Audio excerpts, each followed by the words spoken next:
भगवान विष्णु के वे अवतार महर्षि परशुराम के जन्म दिवस पर विशेष प्रस्तुति। उस युग में तत्कालीन सम्राटों की तानाशाही से जनता व्यथित थी। गरीबों की पुकार सुनने वाला कोई नहीं था। उन दिनों महर्षि जमदग्नि अपनी भार्या रेणुका के साथ नर्मदा के निकट पर्वत शिखर स्थित जमदग्रेय आश्रम में तपस्यारत थे।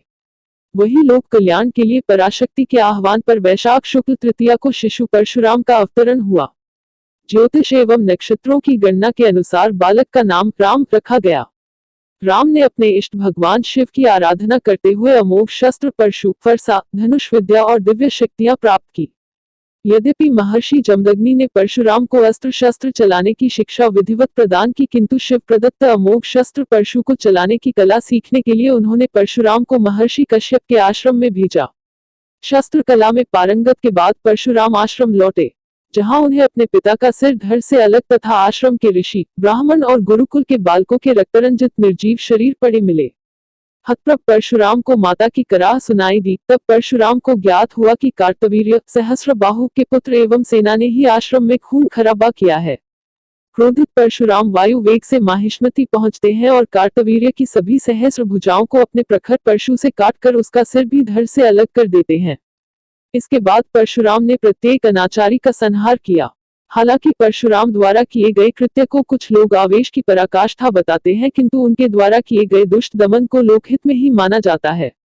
वैसे भी पुराणों में भगवान परशुराम को दया, क्षमा, करुणा, शौर्य और ऊर्जा की दिव्य विभूति माना जाता है।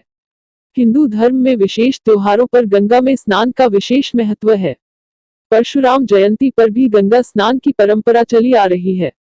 भगवान परशुराम विष्णु के ऐसे अवतार हैं जिनके बारे में कहा जाता है कि वे चिरंजीवी हैं और हनुमान, अश्वत्थामा की तरह सशरीर पृथ्वी पर मौजूद हैं।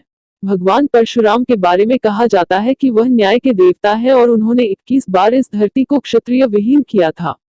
चूंकि राजा सहस्त्रार्जुन अपने बल और घमंड की वजह ब्राह्मणों पर बहुत अत्याचार करता था, परशुराम जी को यह बात पसंद नहीं थी। तभी से परशुराम जी को न्याय के देवता के रूप में लोग मानने लगे, जो वर्तमान में जारी है। कुछ सालों से परशुराम जयंती पर सरकार की ओर अवकाश भी घोषणा की है। इस अवसर पर लोगों द्वारा परशुराम जयंती की बधाई देते नजर आ रहे हैं। न्यूज स्टूडियो, गांवों की दुनिया, स्टार मीडिया सर्विस की ओर से परशुराम जयंती की हार्दिक बधाई। आप सब न्याय और हक के लिए भगवान परशुराम की तरह मानव समाज के साथ खड़े रहे। जय परशुराम।